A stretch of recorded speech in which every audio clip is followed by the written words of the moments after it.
Shesti Yehovah Elatika Ishai Ziwanaga. Every year we're studying the age of Jackson. We spend a week finding out what's awesome about Jackson. The kids fall in love with him, how he's the common man. And then the next week we kind of pull the carpet out from under him and we talk about the horrible things he did with the Cherokee Indians and other Indian tribes. Ms. Treadway and I like to let the kids experience what that would have actually been like. So we like to take the kids on the Trail of Tears. This worked out perfect today because the weather was cool. The Trail of Tears happened in the winter. 16,000 Indians were forced to move from Georgia to Oklahoma, and a fourth of those unfortunately passed away. The kids have all kinds of different jobs assigned to them. Some are carrying equipment, some are carrying maps. Some actually play the role of an American soldier, and their job is to push the Indians along. They groan and moan during the activity, but when it's said and done, most of them think that they've gotten a good experience from it and learned what it's like to walk a mile and a half of the 800 that the Cherokee actually walked. What are you doing?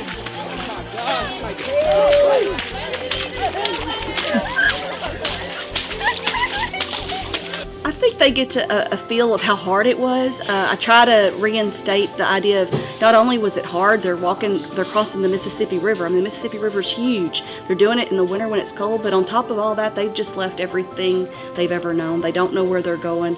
Their whole world's been pulled out from under them while they're probably experiencing the biggest hardship they've ever experienced. And the kids get a little teeny tiny bit of that.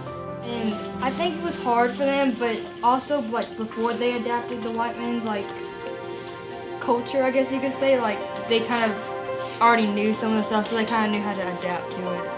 So you think just their mindset, they kind of had that growth mindset, they knew how to live off the land, and they were able to use some of those skills once they found. Ms. Treadway and I, we read an excerpt from American soldiers' point of view, because the American soldiers, they weren't all for this. They were kind of forced to do this. That was their job. They did what they were told. But the one soldier we talk about in particular, he grew up with the Cherokee. He grew up kind of like the boys here and girls in Hardin County. He grew up hunting in the woods, hunting deer, hunting boar. He knew their language, and because of that, the American government kind of used it against him, and he was sent in as a translator and forced to march the Indians. It was very hard for him. We also talk about the Cherokee's point of view. We tried to pull a journal entry from a boy that was about their age that experienced both his mom and dad passing away on this trip.